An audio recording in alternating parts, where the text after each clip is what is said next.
മക്കളെ, welcome back to another geography class. നമ്മൾ ഇന്ന് ഡിസ്കസ് ചെയ്യാൻ വേണ്ടി പോകുന്ന മക്കളെ, നമ്മുടെ ജോഗ്രഫിയിൽ നാലാമത്തെ ചാപ്റ്റർ ആയ നാലാമത്തെ യൂണിറ്റ് ആയ കൺസ്യൂമർ റൈറ്റ്സ് ആൻഡ് പ്രൊട്ടക്ഷൻ എന്ന് പറയുന്ന ഒരു എക്കണോമിക്സിന്റെ ഒരു പോർഷൻ ആണ് നമ്മൾ ഇന്ന് ഡിസ്കസ് ചെയ്യാൻ വേണ്ടിട്ട് പോകുന്നത്. അതായത് നമ്മുടെ നാലാമത്തെ ചാപ്റ്ററിന്റെ പേരെങ്ങനെയാണ്? ഉപഭോക്താവ്, അവകാശങ്ങളും സംരക്ഷണവും എന്ന് പറയുന്ന ആ ഒരു മനോഹരമായ ചാപ്റ്റർ. പക്ഷേ നമ്മുടെ SSLC കുട്ടികളുടെ ഒരു പേടി സ്വപ്നമാണ് ഈ ഒരു ചാപ്റ്റർ. അപ്പോൾ A+ ട്യൂഷൻ സെന്റർ പ്രധാനമായിട്ടും ലക്ഷ്യമിടുന്നത് നിങ്ങളുടെ ഏറ്റവും പ്രധാനപ്പെട്ട പേടി സ്വപ്നമായ ഈ ഒരു ചാപ്റ്ററിനെ നിങ്ങളുടെ ഇഷ്ട വിഷയമാക്കി മാറ്റുക എന്നതാണ്.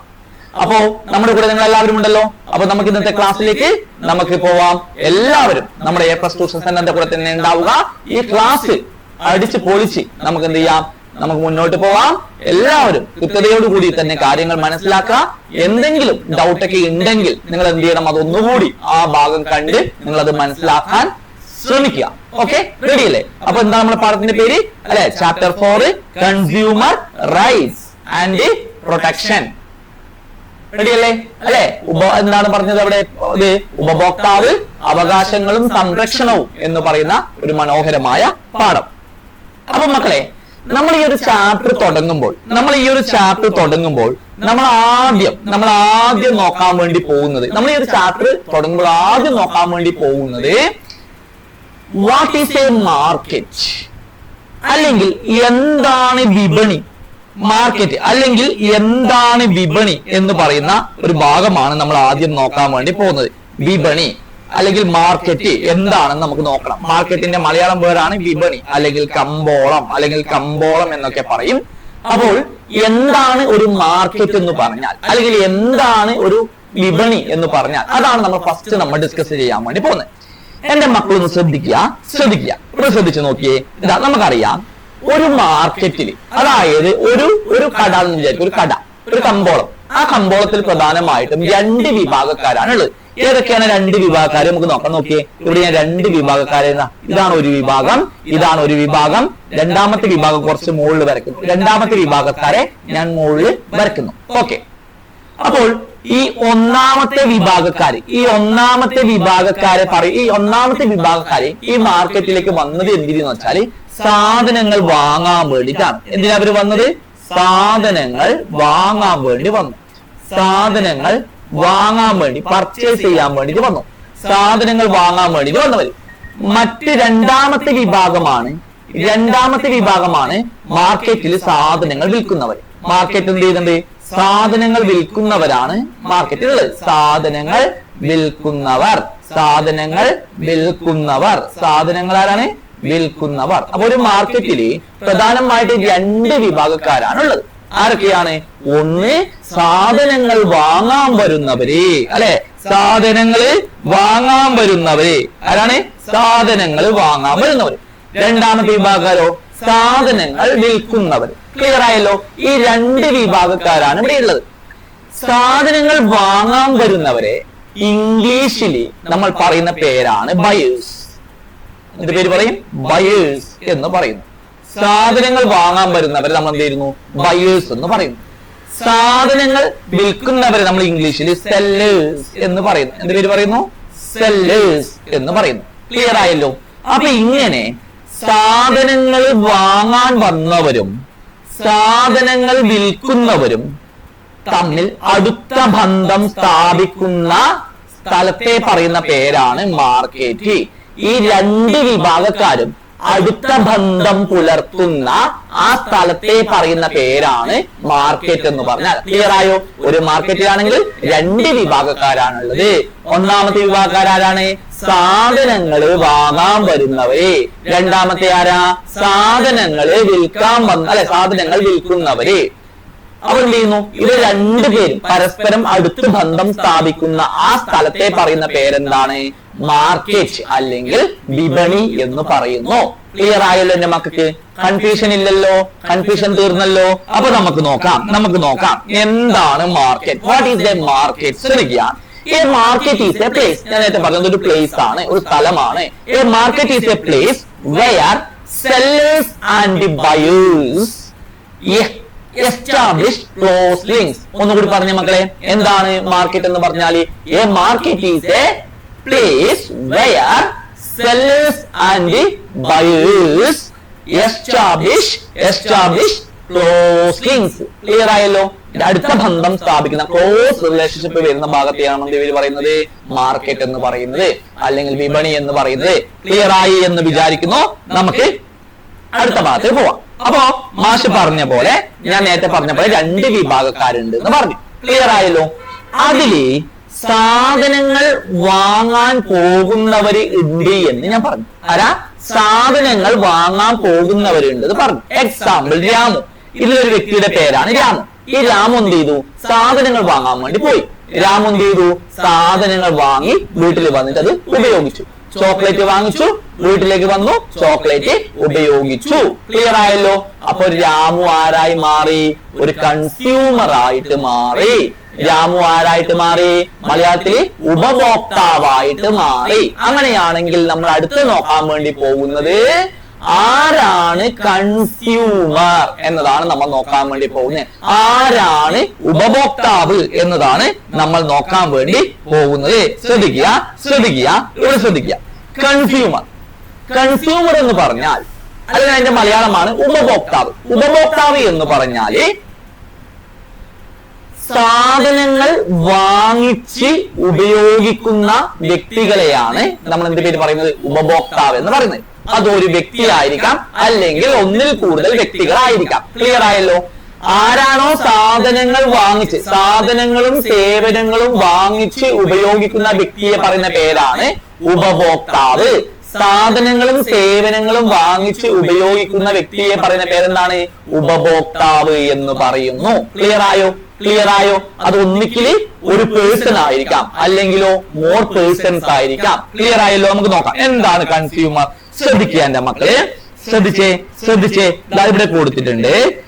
Consumer is someone who buys and uses goods and services for a price or under an agreement to buy them for a price. അല്ലെ? എന്താ അവിടെ പറയുന്നത്? നമ്മളൊരു കടയിൽ പോയിട്ട് കടക്കാരന്റെ പേരാണ് രാമൻ ചേട്ടൻ. നമ്മൾ എന്ത് ചെയ്തു? ഈ രാമൻ ചേട്ടനോട് പറയാൻ, അല്ലയോ രാമൻ ചേട്ടാ, നിങ്ങൾ എനിക്ക് ഫ്രീ ആയിട്ട് ഇതിന് സാധനം തരാമോ? രാമൻ ചേട്ടൻ തരുമോ? രാമൻ ചേട്ടൻ കഷ്ടപ്പെട്ട് പൈസ കൊടുത്തുണ്ടാക്കിയ സാധനം നമുക്ക് ഫ്രീ ആയിട്ട് തരുമോ? ഒരിക്കലുമില്ല. അപ്പൊ നമുക്കൊരു സാധനം നമ്മൾ പർച്ചേസ് ചെയ്യണമെങ്കിൽ നമ്മൾ അങ്ങോട്ട് എന്ത് കൊടുക്കണം? വില കൊടുക്കണം. അല്ലെങ്കിൽ എന്ത് കൊടുക്കണം? അല്ലെങ്കിൽ എന്ത് പറയും? നമ്മൾ ഒരു എഗ്രിമെന്റ് ഉണ്ടാക്കും അല്ലെ? പൈസ നാളെ തരാം, പൈസ മറ്റന്ന് തരാം, അച്ഛൻ അടുത്ത ആഴ്ച പൈസ തരാമെന്ന് പറഞ്ഞു, ഇന്ന് കുറച്ച് സാധനങ്ങൾ തരണം എന്ന് പറഞ്ഞു അല്ലെ? കുറച്ച് സാധനങ്ങൾ അച്ഛൻ തരാൻ പറഞ്ഞു, പൈസ അടുത്ത ഞായറാഴ്ച അച്ഛൻ ഇവിടെ കൊണ്ടുവന്ന് തരാം എന്നൊരു എഗ്രിമെന്റ് ഉണ്ടാക്കും അല്ലെ? അങ്ങനെയല്ലേ? ഒന്നുകിൽ പൈസ കൊടുക്കണം, അല്ലെങ്കിൽ എന്ത് ചെയ്യും? ഒരു എഗ്രിമെന്റ് ഉണ്ടാക്കും. അടുത്ത ആഴ്ച തരാം, പിന്നത്തെ ആഴ്ച തരാം, ഒരു എഗ്രിമെന്റ് ഉണ്ടാക്കും. എന്നിട്ടല്ലേ നമ്മൾ സാധനം വാങ്ങിക്കൂ. അതന്നെയാണ് ഇവിടെ പറയുന്നത്. ഒന്നിക്കൽ വില കൊടുത്തോ, അല്ലെങ്കിൽ വില കൊടുക്കാമെന്ന കരാറിലോ. ഓക്കെ, വില കൊടുക്കാമെന്ന കരാറിലോ സാധനങ്ങളും സേവനങ്ങളും വാങ്ങിച്ച് ഉപയോഗിക്കുന്ന വ്യക്തികളെ പറയുന്ന പേരാണ് ഉപഭോക്താവ് എന്ന് പറയുന്നത്. ക്ലിയർ ആയോ? മനുഷ്യൻ തന്റെ ആവശ്യങ്ങൾ നിറവേറ്റുന്നതിനായി സാധനങ്ങളും സേവനങ്ങളും വാങ്ങി ഉപയോഗിക്കുന്നതിനെ ഉപഭോഗം എന്നും, അതേപോലെ വില കൊടുക്കാമെന്ന കരാറിലോ സാധന സേവനങ്ങൾ വാങ്ങി ഉപയോഗിക്കുന്ന ആളെ ഉപഭോക്താവ് എന്നും പറയുന്നു. അപ്പോ ഒരു വ്യക്തി പോയിട്ട് കടയിൽ നിന്ന് സാധനം വാങ്ങിച്ചാൽ അദ്ദേഹം ആരായി മാറി? കൺസ്യൂമറായി മാറി, ഉപഭോക്താവായി മാറി. എന്നാൽ കൊണ്ടുവന്ന സാധനം അദ്ദേഹം ഉപയോഗിച്ചാൽ, ചോക്ലേറ്റ് കൊണ്ടുവന്ന ചോക്ലേറ്റ് അദ്ദേഹം കഴിച്ചു ഉപയോഗിക്കുകയാണ്.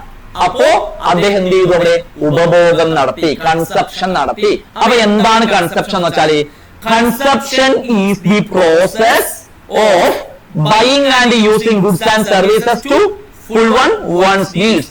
മനുഷ്യൻ തന്റെ ആവശ്യങ്ങൾ നിറവേറ്റുന്നതിനായി സാധനങ്ങളും സേവനങ്ങളും വാങ്ങി ഉപയോഗിക്കുന്നതിനെ, ചോക്ലേറ്റ് വാങ്ങിച്ചു ഉപയോഗിച്ചു, ഡ്രസ്സ് വാങ്ങിച്ചു നമ്മൾ ഡ്രസ്സ് ഉപയോഗിച്ചു, അങ്ങനെ ഉപയോഗിക്കുന്നതിനെയാണ് നമ്മൾ എന്ത് പേര് പറയുന്നത്? ഉപഭോഗം എന്ന് പറയുന്നത്. ക്ലിയർ ആയോ? ഉറപ്പല്ലേ? റെഡിയല്ലേ? റെഡി അല്ലേ? ശരി, ക്ലിയർ ആയി എന്ന് വിചാരിക്കും. അപ്പൊ നമ്മൾ ആദ്യം എന്താ നോക്കിയത്? എന്താണ് മാർക്കറ്റ് എന്ന് നമ്മൾ നോക്കി. A market is a place അല്ലെ, അവിടെ ആരൊക്കെയുണ്ട്? ബയേഴ്സും ഉണ്ട്, സെല്ലേഴ്സും ഉണ്ട്. അവരെന്താ ചെയ്യുന്നത്? എസ്റ്റാബ്ലിഷ് ക്ലോസ് ലിങ്ക്സ് എന്ന് നമ്മൾ പറഞ്ഞു. പിന്നീട് നമ്മൾ എന്ത് നോക്കി? എന്താണ് കൺസ്യൂമർ? ആരാണ് കൺസ്യൂമർ എന്ന് നമ്മൾ നോക്കി. അല്ലെ, അത് മലയാളത്തിലാണെങ്കിൽ ആരാണ് ഉപഭോക്താവ് എന്ന് നോക്കി. ഇംഗ്ലീഷിലാണെങ്കിൽ അല്ലെ ആരാണ്, പിന്നെ കൺസ്യൂമർ എന്ന് പറഞ്ഞാൽ ആരാണ് എന്ന് നമ്മൾ ഡിസ്കസ് ചെയ്തു. അതേപോലെ കൺസപ്ഷൻ, എന്താണ് കൺസപ്ഷൻ എന്ന് നമ്മൾ നോക്കി. ക്ലിയർ ആയല്ലോ? ഇത്രയും കാര്യങ്ങൾ നമ്മൾ ഡിസ്കസ് ചെയ്തു. ഇനി വളരെ പ്രധാനപ്പെട്ട കാര്യം, നമ്മളൊരു കടയിലേക്ക് കുറച്ച് സാധനങ്ങൾ വാങ്ങിക്കാൻ വേണ്ടി പോവുകയാണ്. നമ്മൾ സാധനങ്ങൾ വാങ്ങിക്കുമ്പോൾ നമ്മൾ വാങ്ങിക്കുന്ന കാര്യങ്ങൾ അല്ലെ, സാധനം പർച്ചേസ് ചെയ്യുമ്പോൾ ചില ഫാക്ടേഴ്സ് ആ പർച്ചേസിങ്ങിനെ സ്വാധീനിക്കാറുണ്ട് അല്ലെ. ചില ഘടകങ്ങൾ നമ്മൾ പർച്ചേസിങ്ങിനെ എന്ത് ചെയ്യുന്നുണ്ട്? സ്വാധീനിക്കാറുണ്ട്. അപ്പോ ഇങ്ങനെ ഉപഭോഗത്തെ സ്വാധീനിക്കുന്ന ഘടകങ്ങൾ ഏതൊക്കെ? നമ്മൾ സാധനം വാങ്ങിച്ച് ഉപയോഗിക്കുന്നില്ലേ, അങ്ങനെ ഉപഭോഗത്തെ സ്വാധീനിക്കുന്ന ചില ഘടകങ്ങളുണ്ട്. ഏതൊക്കെയാണ് ഉപഭോഗത്തെ സ്വാധീനിക്കുന്ന ഘടകങ്ങൾ എന്ന് നമുക്ക് നോക്കാം. ഉപഭോഗത്തെ സ്വാധീനിക്കുന്ന ഒന്നാമത്തെ ഘടകമാണ് പ്രൈസ് അല്ലെങ്കിൽ വില. അല്ലെ, നമ്മൾ ഏത് സാധനം വില നോക്കിയിട്ട് നമ്മൾ എന്ത് ചെയ്തു? പർച്ചേസ് ചെയ്തു. ഫോർ എക്സാമ്പിൾ, നമ്മളൊരു കടയിൽ പോയി, ആ കടയിൽ പോയിട്ടാകുമ്പോ അവിടെ എന്തുണ്ട്? അവിടെ ഇഷ്ടം മുളക് പൊടി തന്നെ പല തരത്തിലുള്ള പാക്കറ്റ് ഉണ്ട് അല്ലെ. എല്ലാറ്റിനും ക്വാണ്ടിറ്റി എന്ന് പറയുന്നത് 100 gram ആണ്. നമ്മൾ എന്ത് ചെയ്യും? എല്ലാറ്റിനും പൈസ ഒന്ന് ജസ്റ്റ് ഒന്ന് നോക്കും, വില നോക്കും അല്ലെ. എന്ന് വെച്ചിട്ട് നമ്മൾ എന്ത് ചെയ്യുന്നു? നമുക്ക് താങ്ങാൻ പറ്റുന്ന ഒരു വില അത് നമ്മൾ എന്ത് ചെയ്യും? അത് വെച്ചിട്ട് നമ്മൾ എന്ത് ചെയ്യും? ആ സാധനം വാങ്ങിക്കും. അപ്പൊ ഏത് സാധനവും നമ്മൾ ഉപയോഗിക്കുമ്പോൾ എന്ത് ചെയ്യും? വില നോക്കാറുണ്ട്. നമ്മൾ ഉപയോഗിക്കുന്ന ഡ്രസ്സ്, നമ്മളൊരു കടയിൽ കയറി ഡ്രസ്സ് എടുക്കാൻ വേണ്ടി പോയി, സെയിം ക്വാളിറ്റിയിലുള്ള ഡ്രസ്സ് തന്നെയാണ്. അവിടെ എന്ത് ചെയ്തു? ഒരു ഡ്രസ്സ് 50,000 ഡ്രസ്സ് ഉണ്ട്, അതേപോലെ ഒരു 1,500 ഡ്രസ്സ് ഉണ്ട്. നമ്മൾ സാധാരണക്കാരായുള്ള ആൾക്കാർ എന്ത് ചെയ്യും? 1,500 ഡ്രസ്സല്ലേ ഉപയോഗിക്കാറ്. അപ്പോ എന്താണ്? വില നമ്മുടെ ഉപഭോഗത്തെ സ്വാധീനിക്കാറുണ്ട്. രണ്ടാമത്തെയാണ് എന്ത്? ഗുണനിലവാരം, ക്വാളിറ്റി. ഒരു സാധനത്തിന്റെ ഗുണം അല്ലെ, നമ്മൾ അതിന്റെ ക്വാളിറ്റി നോക്കിയിട്ട് നമ്മൾ സാധനം വാങ്ങിക്കാറുള്ളൂ. അപ്പൊ ഗുണനിലവാരം ഉപഭോഗത്തെ സ്വാധീനിക്കാറുണ്ട്. ആവശ്യകത, നമുക്ക് സാധനം ആവശ്യമെങ്കിലല്ലേ നമ്മൾ ആ സാധനം പോയിട്ട് വാങ്ങുള്ളൂ. അപ്പോൾ നമ്മുടെ ആവശ്യകത ഉപഭോഗത്തെ സ്വാധീനിക്കാറുണ്ട്. വ്യക്തിയുടെ വരുമാനം എന്ത്? വളരെ ഇമ്പോർട്ടന്റ്. വ്യക്തിയുടെ വരുമാനം ഉപഭോഗത്തെ സ്വാധീനിക്കാറുണ്ട് അല്ലെ. ഒരു രണ്ട് നോക്കി, ഇവിടെ ഒരു എക്സാമ്പിൾ പറയാം. അപ്പൊ നിങ്ങൾക്ക് മനസ്സിലാവും. ഒരു എക്സാമ്പിൾ പറയാം. ഇവിടെ രണ്ട് വ്യക്തികളുണ്ട്. ഇതിൽ ഒന്നാമത്തെ ആളെ വരുമാനം എന്ന് പറയുന്നത് 10,000 രൂപയാണ്. ഒരു മാസത്തെ വില അത്രയാ? 10,000 രൂപയാണ്. രണ്ടാമത്തെ വ്യക്തിയുടെ വരുമാനം എന്ന് പറയുന്നത് ഒരു മാസം 1,00,000 രൂപയാണ്. അത്രയാ? 1,00,000 രൂപയാണ്. ഓക്കെ. അപ്പോ ഒന്നാമത്തെ വ്യക്തി നമുക്കൊരു കാര്യം ചെയ്യാം. ഒന്നാമത്തെ വ്യക്തിക്ക് നമ്മൾ എന്ത് ചെയ്യുന്നു? രാമൻ എന്നും, മറ്റേ വ്യക്തിക്ക് നമ്മൾ എന്ത് പേര് ഇടുന്നു? കോമൻ എന്നും പറയും. കോമൻ. ഈ രാമന്റെ വരുമാനം ഒരു മാസം 10,000 രൂപയും കോമന്റെ വരുമാനം 1,00,000 രൂപയുമാണ്. അപ്പോ ഇവര് രണ്ടാളും ഒരു കടയിൽ പോവുകയാണ് അല്ലെ. രാമൻ വാങ്ങുന്ന ഒരു പ്രൊഡക്റ്റും കോമൻ വാങ്ങുന്ന ഒരു പ്രൊഡക്റ്റിന്റെയും വില വ്യത്യസ്തമായിരിക്കും. രാമൻ ഒരു 10,000 രൂപയുടെ ഒരു ഫ്രിഡ്ജ് വാങ്ങുന്നു, കോമൻ എന്ത് ചെയ്യുന്നു? വാങ്ങുന്നത് 75,000 രൂപയുടെ ഫ്രിഡ്ജ് ആയിരിക്കാം. അപ്പോ ഇത്രയേ ഉള്ളൂ. ഒരു വ്യക്തിയുടെ വരുമാനം എന്തിനെ സ്വാധീനിക്കാറുണ്ട്? ഉപഭോഗത്തെ സ്വാധീനിക്കാറുണ്ട്. അതേപോലെ മറ്റൊന്നാണ് വിൽപ്പനാനന്തര സേവനം. അടുത്തതാണ് വിൽപ്പനാനന്തര സേവനം. ക്ലിയർ ആയല്ലോ? then English medium students ശ്രദ്ധിക്കുക. what are the factors influencing കൺസപ്ഷനെ സ്വാധീനിക്കുന്ന പ്രധാനപ്പെട്ട ഫാക്ടേഴ്സ് ഏതൊക്കെ? ഓൾറെഡി ഡിസ്കസ് ചെയ്തു. Price, quality, demand, supply, income. ഇത്രയും കാര്യങ്ങളാണ്. പ്രൈസ് എന്ന് വെച്ചാൽ വില അല്ലെ, ക്വാളിറ്റി എന്ന് പറഞ്ഞാൽ അതിന്റെ ഗുണനിലവാരം, ഡിമാൻഡ് എന്ന് വെച്ചാൽ അതിന്റെ ആവശ്യകത, സപ്ലൈ പിന്നെ ലഭ്യത, ഇൻകം എന്ന് വെച്ചാൽ വരുമാനം. ഇത്രയും കാര്യങ്ങളാണ് എന്ത്? നമ്മുടെ ഉപഭോഗത്തെ സ്വാധീനിക്കുന്നത്. ഫാക്ടേഴ്സ് ദാറ്റ് ഇൻഫ്ലുവൻസിങ് കൺസപ്ഷനെ ഇൻഫ്ലുവൻസ് ചെയ്യുന്ന ഫാക്ടേഴ്സ് ഇതാണെന്ന് നിങ്ങൾ മനസ്സിലാക്കി വെക്കാം. ക്ലിയർ ആയല്ലോ? റെഡിയാണെന്ന് വിശ്വസിക്കുന്നു. ഇത്രയും കാര്യങ്ങൾ നമുക്ക് ക്ലിയർ ആയി. ഓക്കെ. ഇനി നമ്മൾ നോക്കുന്നത് എന്താണ് സംതൃപ്തി എന്ന് നമുക്ക് നോക്കാം. സാറ്റിസ്ഫാക്ഷൻ അല്ലെ. What is satisfaction? എന്താണ് സംതൃപ്തി എന്ന് നമ്മൾ മനസ്സിലാക്കണം. എടാ മക്കളെ, ഒരു സാധനം നമ്മൾ വാങ്ങിച്ച് ഉപയോഗിക്കുമ്പോൾ നമ്മുടെ ആഗ്രഹം സഫലീകരിക്കുകയാണെങ്കിൽ നമുക്ക് സംതൃപ്തി എന്ന് പറയാം അല്ലെ? എന്താ സംതൃപ്തി എന്ന് വെച്ചാല് സാധനങ്ങളും സേവനങ്ങളും ഉപയോഗിക്കുമ്പോൾ ഉപഭോക്താവിന്റെ ആവശ്യം സഫലീകരിക്കുകയാണെങ്കിൽ അതിനെ നമുക്ക് സംതൃപ്തി എന്ന് പറയാം. നമ്മുടെ ആവശ്യം പൂർത്തീകരിക്കുകയാണെങ്കിൽ നമുക്ക് സംതൃപ്തി ഉണ്ടായി എന്ന് പറയാം. എക്സാമ്പിൾ, നമ്മളൊരു കടയിൽ കയറി 200 രൂപ കൊടുത്ത് ഒരു ബിരിയാണി വാങ്ങിച്ചു. ബിരിയാണി നമ്മൾ വാങ്ങിച്ച് വായിൽ വെക്കുമ്പോൾ ഒട്ടും കൊള്ളില്ല, ഒരു ഭയങ്കര ബാഡ് സ്മെല്ല്, ഒരു വായിൽ വെക്കാൻ കൊള്ളില്ല, അങ്ങനത്തെ ബിരിയാണി. നമുക്കൊരു സംതൃപ്തി ഉണ്ടാവോ? ഇല്ല, ഒരിക്കലും നമുക്ക് സംതൃപ്തി ഉണ്ടാവില്ല. കാരണം നമ്മുടെ അവിടെ ആവശ്യം നമുക്ക് സഫലീകരിച്ചിട്ടില്ല. നമ്മൾ എന്ത് ചെയ്തു? അടുത്തൊരു ഹോട്ടലിൽ പോയി നമ്മൾ എന്ത് ചെയ്തു? ഒരു ബിരിയാണി നമ്മൾ വാങ്ങിച്ചു. അടിപൊളി ടേസ്റ്റ്, നല്ല സൂപ്പർ ബിരിയാണി. നമ്മുടെ ആവശ്യം സഫലീകരിക്കുക, കഴിക്കുമ്പോൾ ആവശ്യം സഫലീകരിക്കുക, നമ്മുടെ ആവശ്യം പൂർത്തിയായി, അല്ലെ? അപ്പൊ ഇങ്ങനെ ഒരു സാധനമോ സേവനങ്ങളോ വാങ്ങിച്ച് ഉപയോഗിക്കുമ്പോൾ നമ്മുടെ ആവശ്യം ഫുൾഫിൽ ചെയ്യുകയാണെങ്കിൽ, സഫലീകരിക്കുകയാണെങ്കിൽ അതിനെ നമുക്ക് എന്ത് പേര് പറയാം? സംതൃപ്തി എന്ന് പറയാം. എന്ത് പേര് പറയാം? സംതൃപ്തി എന്ന് പറയാം. ക്ലിയർ ആയല്ലോ? ക്ലിയർ ആയല്ലോ? The customer get satisfaction from using goods and services. Okay, സംതൃപ്തി എന്ന് പറയാം. അപ്പോ നമ്മൾ ഈ സംതൃപ്തിയെ ഒരിക്കലും നമുക്ക് എന്ത് ചെയ്യാൻ പറ്റില്ല? നമ്പർ വെച്ചിട്ട് തിട്ടപ്പെടുത്താൻ പറ്റില്ല. നമ്പർ വെച്ചിട്ട് നമുക്ക് ചെയ്യാൻ വേണ്ടി പറ്റൂല. ക്ലിയർ ആയല്ലോ? സംതൃപ്തിയെ നമുക്ക് എന്ത് ചെയ്യണം? ഒന്ന് തിട്ടപ്പെടുത്തണം. അപ്പൊ അത് നമുക്ക് എന്ത് ചെയ്ത് പെട്ടെന്ന് തിട്ടപ്പെടുത്താൻ പറ്റില്ല. അപ്പൊ ഇങ്ങനെ സാറ്റിസ്ഫാക്ഷനെ കൃത്യമായിട്ട് തിട്ടപ്പെടുത്താൻ മുന്നോട്ട് വന്ന പ്രധാനപ്പെട്ട സാമ്പത്തിക ശാസ്ത്രജ്ഞനാണ് ആൽഫ്രഡ് മാർഷൽ. ഇദ്ദേഹം ഫാദർ ഓഫ് മോഡേൺ എക്കണോമിക്സ് എന്ന പേരിൽ അറിയപ്പെടുന്നു. അപ്പോ ആൽഫ്രഡ് മാർഷൽ എന്ന് പറയുന്ന സാമ്പത്തിക ശാസ്ത്രജ്ഞൻ എന്ത് ചെയ്തു? നമ്മുടെ സംതൃപ്തിയെ നമ്പർ വെച്ചിട്ട് അളക്കാൻ വേണ്ടിയിട്ടുള്ള ശ്രമം നടത്തുകയുണ്ടായി. ക്ലിയർ ആയല്ലോ? ആരാണ്? ആൽഫ്രഡ് മാർഷൽ ആണ് ഇതിനുള്ള ആദ്യ ശ്രമം നടത്തിയത്.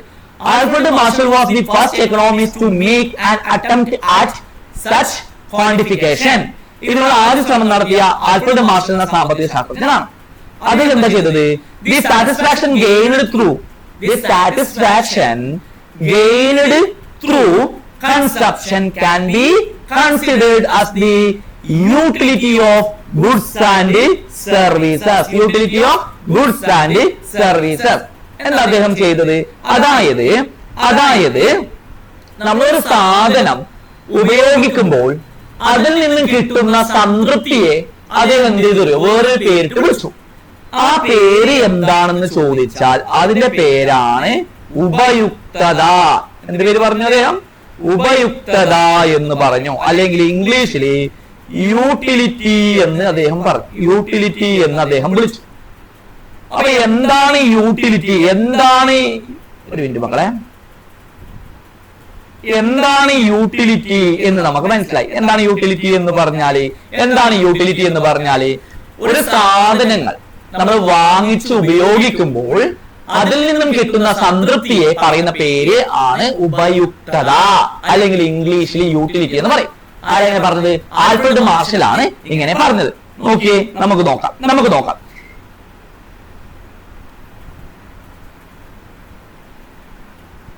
യെസ്, ഇവിടെ നോക്കി. ഒരു വസ്തു ഉപഭോഗം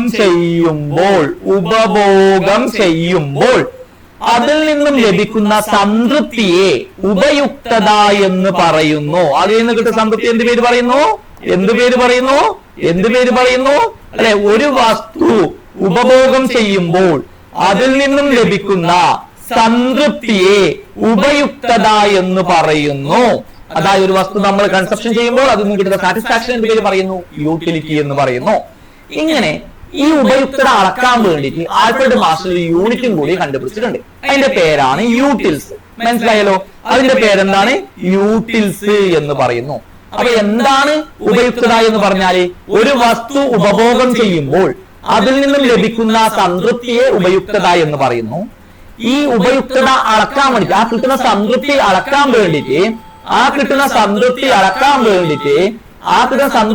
വേണ്ടിട്ട് അദ്ദേഹം ഒരു യൂണിറ്റ് കൊണ്ടുവന്നു. അതിന്റെ പേരാണ് യൂട്ടിൽസ്. ക്ലിയർ ആയോ? ഇപ്പൊ പഞ്ചസാര അളക്കുന്ന കിലോ അല്ലെ, നമ്മൾ കിലോ എന്ന് വെച്ചിട്ടുള്ള അളക്കുന്നുണ്ട് അല്ലെ. അതേപോലെ എണ്ണ നമ്മൾ അളക്കുമ്പോൾ പിന്നെ ലിറ്റർ എന്ന് വെച്ചിട്ട് അളക്കുന്നുണ്ട്. അതേപോലെ നമ്മുടെ ഉപയുക്തത അളക്കാൻ വേണ്ടി ഉപയോഗിക്കുന്ന യൂണിറ്റ് ആണ് ഇത് യൂട്ടിൽസ് എന്ന് പറയുന്നു. അപ്പൊ എന്താണ് യൂട്ടിലിറ്റി നമുക്ക് നോക്കാം. ഞാൻ നേരത്തെ പറഞ്ഞു ഉപയുക്തതയുടെ ഇംഗ്ലീഷ് ആണ് യൂട്ടിലിറ്റി. എന്താണ് യൂട്ടിലിറ്റി എന്ന് വെച്ചാൽ? Utility is the want satisfying power of a commodity or good. അല്ലെ? Utility is the want satisfying power of a commodity or good. എന്താണ് പിന്നെ ഈ യൂട്ടിലിറ്റി എന്ന് വെച്ചാൽ അല്ലെ? Utility is the want satisfying power of A commodity or good. ഒരു സാധനം ഉപയോഗിക്കുമ്പോൾ അല്ലെ അതിന് കിട്ടുന്ന ആ ഒരു സംതൃപ്തിയെ നമ്മൾ എന്ത് പേര് പറയുന്നു? യൂട്ടിലിറ്റി എന്ന് പറയുന്നു. യൂട്ടിലിറ്റി അളക്കാൻ വേണ്ടി ഉപയോഗിക്കുന്ന യൂണിറ്റ് ആണ് യൂട്ടിൽസ് എന്ന് പറയുന്നത്. ക്ലിയർ ആയി എന്ന് വിചാരിക്കുന്നു. ഓക്കെ. അപ്പൊ ഇത്രയും കാര്യങ്ങൾ ക്ലിയർ ആയി. അപ്പൊ ആരാണ്? Alfred marshal. അദ്ദേഹം എന്ത് ചെയ്തു? സാറ്റിസ്ഫാക്ഷന് ഉപയുക്തത എന്ന് പറഞ്ഞു, അല്ലെങ്കിൽ യൂട്ടിലിറ്റി എന്ന് പറഞ്ഞു. അളക്കാൻ വേണ്ടി യൂണിറ്റ് കൊണ്ടുവന്നു. അതിന്റെ പേരാണ് യൂട്ടിൽസ്. അല്ലെ? അത്രയും കാര്യങ്ങൾ ക്ലിയർ ആയി.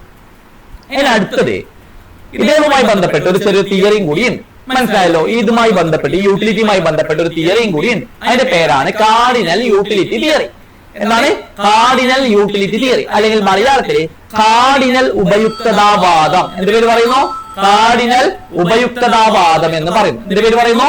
കാർഡിനൽ ഉപയുക്തതാവാദം എന്ന് പറയുന്നു. എന്താണ് കാർഡിനൽ ഉപയുക്തതാവാദം എന്ന് പറഞ്ഞാല് ഇത്രയേ ഉള്ളൂ. സാധന സേവനങ്ങളുടെ ഉപഭോഗത്തിലൂടെ ഉപഭോക്താവിന് ലഭിക്കുന്ന സംതൃപ്തിയെ, നമ്മൾ സാധനവും സേവനവും ഉപയോഗിക്കുമ്പോൾ ആ ഉപഭോക്താവിന് കിട്ടുന്ന സംതൃപ്തിയെ എണ്ണൽ സംഖ്യ കൊണ്ട് തിട്ടപ്പെടുത്താൻ കഴിയുമെന്ന് കാർഡിനൽ ഉപയുക്തതാവാദത്തിൽ പറയുന്നു. എണ്ണൽ സംഖ്യ കൊണ്ട് എന്ത് ചെയ്യുന്നുണ്ട്? തിട്ടപ്പെടുത്താൻ കഴിയുമെന്ന് കാർഡിനൽ ഉപയുക്തതാവാദത്തിൽ പറയുന്നു. അപ്പൊ അവിടെ എന്താ പറയുന്നത്? നമ്മൾ സാധനം വാങ്ങിച്ച് നമ്മൾ ഉപയോഗിക്കുമ്പോൾ നമുക്ക് കിട്ടുന്ന സംതൃപ്തിയെ എണ്ണൽ സംഖ്യ വെച്ചിട്ട് അളക്കാൻ പറ്റും, അല്ലെങ്കിൽ തിട്ടപ്പെടുത്താൻ പറ്റുമെന്ന് കാർഡിനൽ ഉപയുക്തതാവാദത്തിൽ പറയുന്നു. ക്ലിയർ ആയോ? ഫോർ എക്സാമ്പിൾ നമുക്കിപ്പോ ഒരു എക്സാമ്പിൾ വെച്ച് ഞാനൊരു ബർഗർ കഴിച്ചു. ആ ബർഗറിന് ഞാൻ 10 യൂട്ടിൽസ് മാർക്ക് കൊടുക്കും. കണ്ടോ? അപ്പോൾ എണ്ണൽ സംഖ്യ വെച്ചിട്ട് എന്റെ സാറ്റിസ്ഫാക്ഷന് 10ലാണ് മാർക്ക് കൊടുക്കുന്നത്. ഞാൻ 10 മാർക്ക് അവിടെ കൊടുക്കും. ഓക്കെ. ഐസ്ക്രീം കഴിച്ചു. ഐസ്ക്രീം എനിക്ക് 10 വലിയ ഇഷ്ടപ്പെട്ടില്ല. എന്നാലും ഞാൻ ചെയ്തു ഒരു 8 യൂട്ടിൽസ് ഞാൻ അവിടെ കൊടുത്തു. ഒരു സിനിമ കാണാൻ പോയി. സിനിമ എനിക്ക് ഒരു ആവറേജ് ആയിട്ട് തോന്നിയിട്ടുള്ളൂ. ഞാൻ 6 യൂട്ടിൽസ് എന്ന് പറയുന്ന ഒരു മാർക്ക് അവിടെ കൊടുത്തു. ഞാൻ ബസ് യാത്ര നടത്തി. ആ ബസ് യാത്ര എനിക്ക് വലിയ ഇഷ്ടപ്പെട്ടില്ല. ഞാൻ അതിന് 4 യൂട്ടിൽസ് ആണ് അവിടെ കൊടുത്തത്. ക്ലിയർ ആയല്ലോ? അപ്പൊ നമ്മളൊരു സാധനം വാങ്ങിച്ചുപയോഗിക്കും, നമുക്ക് കിട്ടുന്ന സംതൃപ്തിയില്ലേ, ആ സംതൃപ്തിയെ എണ്ണൽ സംഖ്യ വെച്ചിട്ട് നമുക്ക് എന്ത് ചെയ്യാൻ പറ്റും? തിട്ടപ്പെടുത്താൻ പറ്റും. 8 നമ്പർ 10 അല്ലെ, 8 യൂട്ടിൽസ് 10 യൂട്ടിൽസ് 11 യൂട്ടിൽസ് അങ്ങനെ നമ്പർ കൊടുത്തിട്ടേക്കാം, തിട്ടപ്പെടുത്താൻ പറ്റും. ഇതാണ് കാർഡിനൽ ഉപയുക്തതാവാദത്തിൽ പറയുന്നത് എന്നാണ് നോക്കുന്നത്. ഇംഗ്ലീഷ് മീഡിയം സ്റ്റുഡൻസ് ശ്രദ്ധിക്കുക.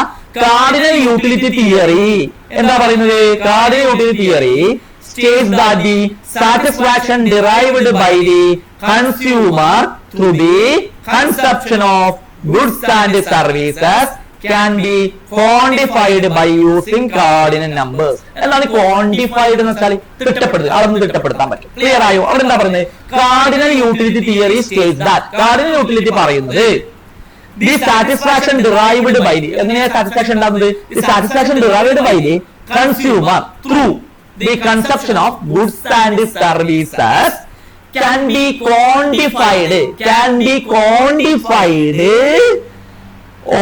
എന്താ പറയുന്നത്? by using cardinal numbers. ഒന്നുകൂടി പറയാം. the cardinal utility theory states that the satisfaction derived by the consumer through the consumption of goods and services can be quantified by using cardinal numbers. അല്ലെ? Number വെച്ചിട്ട് എന്ത് ചെയ്യാൻ പറ്റുന്നതാണ് പറയുന്നത്. ഇത്രയും കാര്യം ക്ലിയർ ആയോ എന്റെ മക്കൾക്ക്? ഇത്രയും കാര്യം ക്ലിയർ ആയോ? റെഡിയായി എന്ന് വിചാരിക്കുന്നു. പ്രധാനമായിട്ടും ശ്രദ്ധിക്കുക, ഇമ്പോർട്ടന്റ് ആണ്.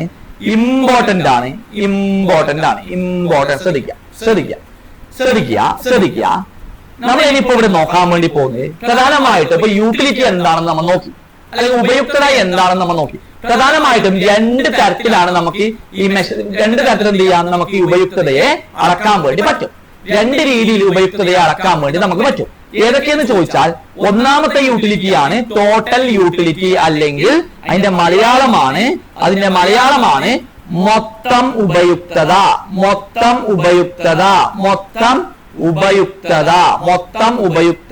എന്ന് പറയുന്നു. മാർജിനൽ യൂട്ടിലിറ്റി എന്ന് പറഞ്ഞാൽ സീമാന്ത ഉപയുക്തത എന്ന് പറയുന്നു. സീമാന്ത ഉപയുക്തത എന്ന് പറയുന്നു. ക്ലിയർ ആയല്ലോ. അപ്പൊ എന്താണ് ഈ ടോട്ടൽ യൂട്ടിലിറ്റിയും മാർജിനൽ യൂട്ടിലിറ്റിയും എന്ന് നമ്മൾ നോക്കാം. അപ്പൊ നമ്മളിപ്പോ എന്തൊക്കെ കാര്യങ്ങളാണ് നോക്കിയത്?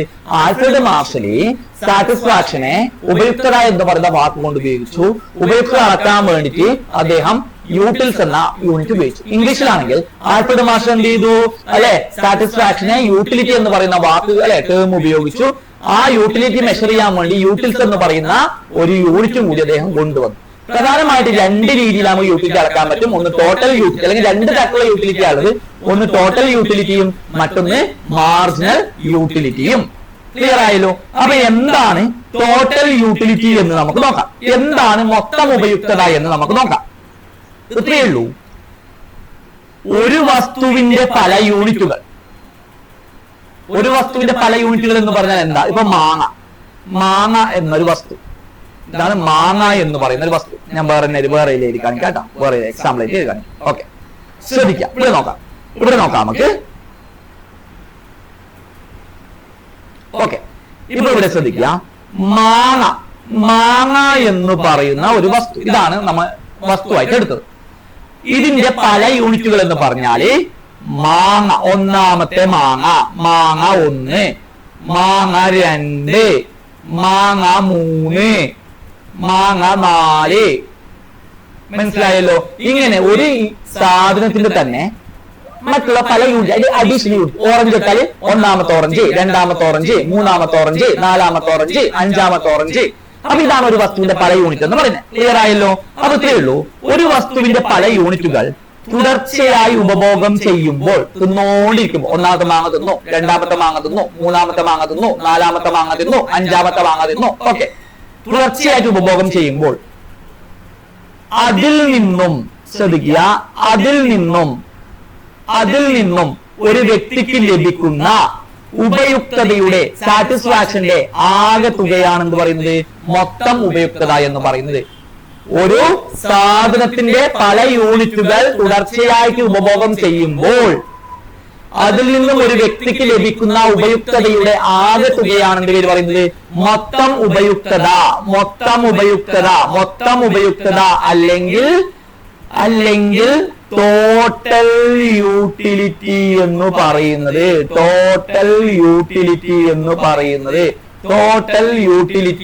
പറയുന്നത്. ക്ലിയർ ആയോ?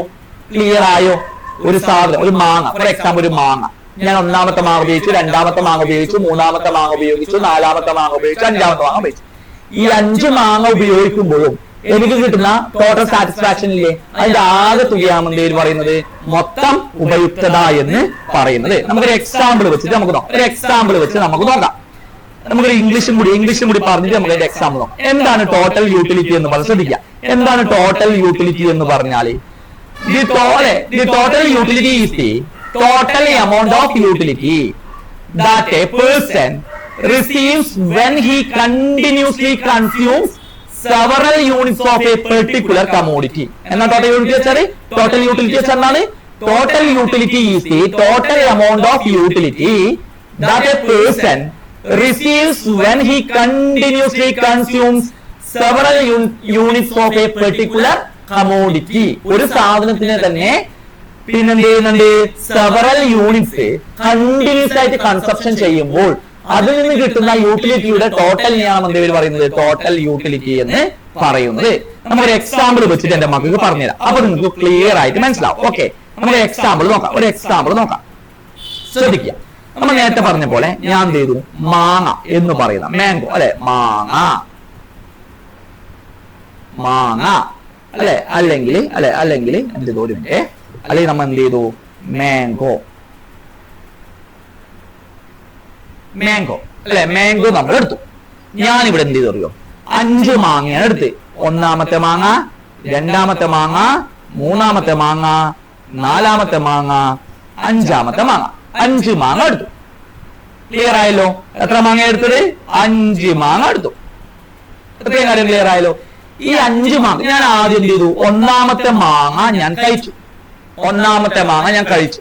കഴിച്ചിട്ടാകുമ്പോ എനിക്ക് കിട്ടിയ ഒരു സാറ്റിസ്ഫാക്ഷൻ ഇല്ലേ, ഞാൻ അതിന് 20 വെച്ചിട്ടാണ് മാർക്ക് കൊടുക്കുക. 20 വെച്ചിട്ടാണ് മാർക്ക് കൊടുക്കുക. ഫുള്ള് നല്ല അടിപൊളിയാണെങ്കിൽ ഫുള്ള് മാർക്ക് കൊടുക്കുകയാണെങ്കിൽ 20 മാർക്ക് കൊടുക്കണം. അപ്പൊ ഒന്നാമത്തെ മാങ്ക് കൊടുക്കുമ്പോ ഞാൻ ആ മാങ്ക് കൊടുക്കുന്ന ആ യൂട്ടിൽസ് എന്ന് പറയുന്നത്, ഞാൻ മാങ്ക് കൊടുക്കുന്ന ആ യൂട്ടിൽസ് എത്രയാണെന്ന് ചോദിച്ചാൽ എത്ര യൂട്ടിൽസ് ആണ് കൊടുക്കുന്നത്, എത്ര മാർക്ക് അല്ലെ, നമ്മൾ യൂട്ടിൽസ് എന്നല്ലേ പറയുന്നത്, കൊടുക്കുന്ന മാർക്കിന് അല്ലെ, യൂട്ടിലിറ്റി അളക്കാൻ വേണ്ടി നമ്മൾ യൂട്ടിൽസ് അല്ലേ ഉപയോഗിക്കുന്നത്. അപ്പൊ എത്ര യൂട്ടിൽസ് കൊടുക്കുന്നതെന്ന് ചോദിച്ചാൽ ഒന്നാമത്തെ മാർക്ക് ഞാൻ 20 യൂട്ടിൽസ് കൊടുത്തു. രണ്ടാമത്തെ മാങ്ങ ഞാൻ കഴിക്കുമ്പോൾ എനിക്ക് കുറച്ച് വയറ് നിറഞ്ഞു അല്ലെ, വയറ് നിറഞ്ഞല്ല, അത്യാവശ്യം ഒരു ഇത് തോന്നി. ആദ്യം കഴിച്ചതിനകത്തോട് ഉഷാറാക്കി തോന്നിയില്ല. അപ്പൊ ഞാൻ എന്ത് കൊടുത്തു, 18 മാർക്ക് കൊടുത്തു. മൂന്നാമത്തെ മാങ്ങ കഴിക്കുമ്പോൾ ഞാൻ അതിന് 15 മാർക്കാണ് കൊടുത്തത്. നാലാമത്തെ മാങ്ങ കഴിക്കുമ്പോൾ ഞാൻ അതിന് 10 മാർക്കാണ് കൊടുത്തത്. അഞ്ചാമത്തെ മാങ്ങ കഴിക്കുമ്പോൾ ഞാൻ അതിന് 5 മാർക്കാണ് കൊടുത്തത്. ക്ലിയർ ആയല്ലോ? ഇത്രയും യൂട്ടിൽസ് ആണ് ഞാൻ കൊടുത്തത്. ഒന്നാമത്തെ മാംഗോ കഴിക്കുമ്പോൾ 20 യൂട്ടിൽസ് കൊടുത്തു. രണ്ടാമത്തെ മാംഗോ കഴിക്കുമ്പോൾ 18 യൂട്ടിൽസ് കൊടുത്തു. മൂന്നാമത്തെ മാംഗോ കഴിക്കുമ്പോൾ 15 യൂട്ടിൽസ് കൊടുത്തു. നാലാമത്തെ മാംഗോ കൊടുക്കുമ്പോൾ ഞാൻ 10 യൂട്ടിൽസ് ആണ് കൊടുത്തത്. അഞ്ചാമത്തെ മാങ്ങ കഴിക്കുമ്പോൾ 5 യൂട്ടിൽസ് ആണ് കൊടുത്തത്. ക്ലിയർ ആയല്ലോ? യൂട്ടിൽസ് ഞാൻ കൊടുത്ത യൂട്ടിൽസ് അവിടെ. ഇനി ഇതിന്റെ ടോട്ടൽ യൂട്ടിലിറ്റി എങ്ങനെയാ കാണുന്നത് നമുക്ക് നോക്കാം. ഇതിന്റെ ടോട്ടൽ യൂട്ടിലിറ്റി എങ്ങനെയാണ് കാണുന്നത് നമുക്ക് നോക്കാം. ടോട്ടൽ യൂട്ടിലിറ്റി നമ്മൾ ഷോർട്ട് ആയിട്ട് ടി ഒന്ന് എഴുതാം. ടോട്ടൽ യൂട്ടിലിറ്റി ക്ലിയർ ആയല്ലോ? മൊത്തം ഉപയുക്തത എങ്ങനെ കണക്കാക്കാമെന്ന് ഞാൻ പറയുന്നു. നോക്കാം. ഇതിന്റെ മൊത്തം ഉപയുക്തത എങ്ങനെ കണക്കാക്കാമെന്ന് നമുക്ക് നോക്കാം. ഓക്കെ, നോക്കിയേ. ഒന്നാമത്തെ മാങ്ങ നമ്മൾ തിന്നുമ്പോ എത്രയാണ് നമ്മൾ നേരത്തെ യൂട്ടിൽസ് കൊടുത്തത്? 20 അല്ലേ? എപ്പോഴും ഒന്നാമത്തെ നമ്മൾ എത്ര യൂട്ടിൽസ് ആണോ കൊടുത്തത് അതന്നെയായിരിക്കും അതിന്റെ ടോട്ടൽ യൂട്ടിലിറ്റി എന്ന് പറയുന്നത്. ഒന്നാമത്തെ നേരത്തെ എത്ര കൊടുത്തത്? 20. അപ്പൊ 20 തന്നെയായിരിക്കും അതിന്റെ ടോട്ടൽ യൂട്ടിലിറ്റി എന്ന് പറയുന്നത്. രണ്ടാമത്തെ മാങ്ങ കഴിക്കുമ്പോൾ അതിന്റെ ടോട്ടൽ യൂട്ടിലിറ്റി എത്രയാണെന്ന് ചോദിച്ചാൽ ആദ്യം കിട്ടിയതിന്റെ കൂടെ, അത് ഫസ്റ്റ് നമ്മൾ കൊടുത്ത ടോട്ടൽ യൂട്ടിലിറ്റിയുടെ കൂടെ രണ്ടാമത്തെ സംഖ്യ കൂട്ടുക. 20ന്റെ കൂടെ 18 കൂട്ടുക. അത്ര ആൻസർ 38. അപ്പൊ 38 രണ്ടാമത്തെ മാങ്ങ തിന്നുമ്പോൾ കിട്ടിയ ടോട്ടൽ യൂട്ടിലിറ്റി എന്ന് പറയുന്നത്. മൂന്നാമത്തെ മാങ്ങ തിന്നുമ്പോൾ കിട്ടിയ ടോട്ടൽ യൂട്ടിലിറ്റി എത്രയാണെന്ന് ചോദിച്ചാൽ 38ന്റെ കൂടെ 15 കൂട്ടുക. അപ്പൊ എത്ര കിട്ടുന്നത്? 53. ഇതാണ് മൂന്നാമത്തെ മാങ്ങ തിന്നുമ്പോൾ കിട്ടിയ ടോട്ടൽ യൂട്ടിലിറ്റി. നാലാമത്തെ മാങ്ങ കിട്ടുമ്പോൾ അല്ലെ, നാലാമത്തെ മാങ്ങ നമ്മൾ കഴിക്കുമ്പോൾ നമുക്ക് കിട്ടിയ ടോട്ടൽ യൂട്ടിലിറ്റി എത്രയാണെന്ന് ചോദിച്ചാൽ 53ന്റെ കൂടെ 10 കൂട്ടുക. 63 നാലാമത്തെ മാങ്ങ തിന്നുമ്പോൾ നമുക്ക് കിട്ടിയ മൊത്തം ഉപയുക്തത അല്ലെങ്കിൽ ടോട്ടൽ യൂട്ടിലിറ്റി. അടുത്തത് അഞ്ചാമത്തെ മാങ്ങ തിന്നുമ്പോൾ നമുക്ക് കിട്ടിയ ടോട്ടൽ യൂട്ടിലിറ്റി അല്ലെങ്കിൽ മൊത്തം ഉപയുക്തത എത്രയാണെന്ന് ചോദിച്ചാൽ 63ന്റെ കൂടെ 5 കൂട്ടുക. അപ്പൊ 68. ഇങ്ങനെയാണ് ടോട്ടൽ യൂട്ടിലിറ്റി കാണുന്നത്. ക്ലിയർ ആയല്ലോ? ക്ലിയർ ആയോ എന്റെ മക്കൾക്ക്? ക്ലിയർ ആയി എന്ന് വിചാരിക്കും, റെഡി ആയി എന്ന് വിചാരിക്കും. എപ്പോഴും യൂട്ടിൽസ് കൊടുക്കുമ്പോൾ നിങ്ങൾ ഓർമ്മിക്കുക, യൂട്ടിൽസ് ഫസ്റ്റ് നമ്മളൊരു സാധനം കൺസപ്ഷൻ ചെയ്യുമ്പോൾ അതിൽ നിന്ന് കിട്ടുന്ന സംതൃപ്തിയുടെ അത്ര രണ്ടാമത്തെ നമ്മൾ നോക്കുമ്പോൾ കിട്ടൂല. ഒരു എക്സാമ്പിൾ പറഞ്ഞാൽ എനിക്ക് മനസ്സിലാവും. നമ്മൾ നല്ലൊരു സിനിമ കാണാൻ പോയി, അടിപൊളി സിനിമ. നിങ്ങൾ ആ സിനിമ കണ്ടു, നിങ്ങൾ ആ സിനിമക്ക് 20ൽ 20 മാർക്ക് കൊടുത്തു. ഓക്കെ, അതേ സിനിമ നിങ്ങൾ ഒന്നുകൂടി കാണാൻ പോവുകയാണ്. നിങ്ങൾക്ക് അതിന്റെ കഥയിൽ അറിയാം, അതിന്റെ ക്ലൈമാക്സും അറിയാം. അപ്പൊ ആദ്യം കണ്ടെത്താൻ വലിയൊരു ഇഷ്ടപ്പെടില്ല രണ്ടാമത് നോക്കുമ്പോൾ. അപ്പൊ നിങ്ങൾ 20ൽ 18 മാർക്ക് കൊടുക്കും. അതേ സിനിമ മൂന്നാമത് കാണാൻ വേണ്ടി പോവുകയാണ്, നിങ്ങൾ രണ്ടാമത് കണ്ടെത്താൻ ഇഷ്ടപ്പെടില്ല മൂന്നാമതൊക്കെ കാണുമ്പോൾ. അപ്പൊ നിങ്ങൾ വീണ്ടും 16 മാർക്ക് കൊടുത്തു. ക്ലിയർ ആയോ? ഒരു സാധനത്തിന്റെ പല യൂണിറ്റുകൾ അല്ലെങ്കിൽ ഒരു സാധനം വീണ്ടും ഉപയോഗിച്ചുകൊണ്ടിരിക്കുമ്പോൾ അതിന്റെ യൂട്ടിൽസ് എന്തെയും കുറഞ്ഞു വരും. ക്ലിയർ ആയോ? നമ്മൾ കൊടുക്കുന്ന മാർക്ക് കുറച്ച് കുറഞ്ഞു വരും. ഇത്രയും കാര്യം ക്ലിയർ ആയോ? എങ്ങനെയാണ് ടോട്ടൽ യൂട്ടിലിറ്റി കാണുന്നത് എന്റെ മക്കൾക്ക് മനസ്സിലായോ? റെഡി അല്ലേ? കൺഫ്യൂഷൻ തീർന്നല്ലോ? യെസ്, കൺഫ്യൂഷൻ തീർന്നു എന്ന് വിചാരിക്കും. ഇനി നമുക്ക് അടുത്ത് നമുക്ക് നോക്കാൻ വേണ്ടി പോകുന്നത് രണ്ടാമത്തെ ഭാഗം. എന്താണ് സീമാന്ത ഉപയുക്തത എന്ന് നമുക്ക് നോക്കാം. എന്താണ് സീമാന്ത ഉപയുക്തത എന്ന് നോക്കാം. അല്ലെങ്കിൽ രണ്ടാമത്തെ യൂട്ടിലിറ്റി മാർജിനൽ യൂട്ടിലിറ്റി എന്താണെന്ന് നോക്കാം. മാർജിനൽ യൂട്ടിലിറ്റിയുടെ മലയാളമാണ് സീമാന്ത ഉപയുക്തത എന്ന് പറഞ്ഞാൽ. എന്താണ് സീമാന്ത ഉപയുക്തത എന്ന് പറഞ്ഞാൽ ഒരു വസ്തുവിന്റെ അധിക യൂണിറ്റ് ഉപഭോഗം ചെയ്യുമ്പോൾ മൊത്തം ഉപയുക്തതയിൽ ഉണ്ടാകുന്ന മാറ്റത്തെ സീമാന്ത ഉപയുക്തത എന്ന് പറയുന്നു. ഒരു വസ്തുവിന്റെ അധിക യൂണിറ്റ് ഉപഭോഗം ചെയ്യുമ്പോൾ മൊത്ത ഉപയുക്തതയിൽ ഉണ്ടാകുന്ന മാറ്റത്തെ ആണ് സീമാന്ത ഉപയുക്തത എന്ന് പറയുന്നത്. എന്റെ പേര് പറഞ്ഞേ? സീമാന്ത ഉപയുക്തത എന്ന് പറയുന്നത്. എന്റെ പേര് പറയുന്നു സീമാന്ത ഉപയുക്തത എന്ന് പറയുന്നു. ക്ലിയർ ആയോ? ക്ലിയർ ആയോ? അതിന്റെ ഇംഗ്ലീഷും കൂടി നോക്കിയിട്ട് എക്സാമ്പിൾ പറഞ്ഞുതരാം. അതിന്റെ ഇംഗ്ലീഷും കൂടി നമുക്ക് നോക്കാം. എന്താണ് മാർജിനൽ യൂട്ടിലിറ്റി? ശ്രദ്ധിക്കുക. The change in total utility that occurs when one additional unit of a commodity is consumed is called marginal utility. നമ്മൾ തുടർച്ചയായിട്ട് ഉപഭോഗം ചെയ്യുമ്പോൾ മൊത്തത്തിൽ കിട്ടുന്ന ടോട്ടൽ യൂട്ടിലിറ്റിയിൽ ഉണ്ടാകുന്ന ചേഞ്ചസ് അതിനെയാണ് നമ്മൾ പേര് പറയുന്നത് നമ്മൾ മാർജിനൽ യൂട്ടിലിറ്റി എന്ന് പറയുന്നത്. അപ്പൊ നമുക്ക് നോക്കാം അതെങ്ങനെയാണ് മാർജിനൽ യൂട്ടിലിറ്റി കാണുന്നത് എന്ന് നമുക്ക് നോക്കാം. എങ്ങനെയാണ് കാണുന്നത് എന്ന് നമുക്ക് നോക്കാം. ശ്രദ്ധിക്കാം. ഓക്കെ, ഞാനിവിടെ 4 മാങ്ങ എടുത്തിട്ടുണ്ട്. ഒന്നാമത്തെ മാങ്ങക്ക് ഞാൻ കൊടുത്ത മാർക്ക്, ഒന്നാമത്തെ മാങ്ങ ഞാൻ മാർക്ക് കൊടുത്തു 20 യൂട്ടിൽസ് കൊടുത്തു. രണ്ടാമത്തെ മാങ്ങക്ക് ഞാൻ 20 18 യൂട്ടിൽസ് കൊടുത്തു. മൂന്നാമത്തെ മാങ്ങക്ക് 20 16 യൂട്ടിൽസ് കൊടുത്തു. നാലാമത്തെ മാങ്ങ തിന്ന ശേഷം ഞാൻ 20 10 യൂട്ടിൽസ് ആണ് മാർക്ക് കൊടുത്തത്. ക്ലിയർ ആയല്ലോ? ഇതിൽ ടോട്ടൽ യൂട്ടിലിറ്റി അല്ലെ, ടോട്ടൽ യൂട്ടിലിറ്റി എങ്ങനെ കാണുന്നത് ഞാൻ നേരത്തെ പറഞ്ഞു, അല്ലെങ്കിൽ മൊത്തം ഉപയുക്തത എങ്ങനെ കാണുന്നു എന്ന് പറഞ്ഞു. ഒന്നാമത്തെ സെയിം സംഖ്യ നമുക്ക് കൊടുത്ത സംഖ്യ തന്നെ ആയിരിക്കും 20. രണ്ടാമത്തെ 20 കൂടെ 18 കൂട്ടുക 38. മൂന്നാമത്തെ മാങ്ങ ഉപയോഗിച്ച ശേഷം കിട്ടിയ ടോട്ടൽ യൂട്ടിലിറ്റി എന്ന് പറയുന്നത് 38 കൂടെ 16 കൂട്ടുക 38 മൊത്തം 48 മാറും 54 അല്ലെ, 54 ആണ് ടോട്ടൽ യൂട്ടിലിറ്റി അല്ലെങ്കിൽ മൊത്തം ഉപയുക്തത കിട്ടിയത്. അഞ്ചാമത്തെ മാങ്ങ കഴിക്കുമ്പോ എന്ത് ചെയ്തു? 54 കൂടെ 10 കൂട്ടുക 64 ആണ് ടോട്ടൽ യൂട്ടിലിറ്റി കിട്ടിയത്. ക്ലിയർ ആയല്ലോ? മൊത്തം ഉപയുക്തത കിട്ടിയത്. ഇനി നമ്മളിവിടെ നോക്കാൻ വേണ്ടി പോകുന്നത് ഇതിന്റെ മാർജിനൽ യൂട്ടിലിറ്റി MU എന്ന് പറയുന്ന സംഖ്യ കൊണ്ട് എന്ത് ചെയ്യാം? മെൻഷൻ ചെയ്യാം അല്ലെ.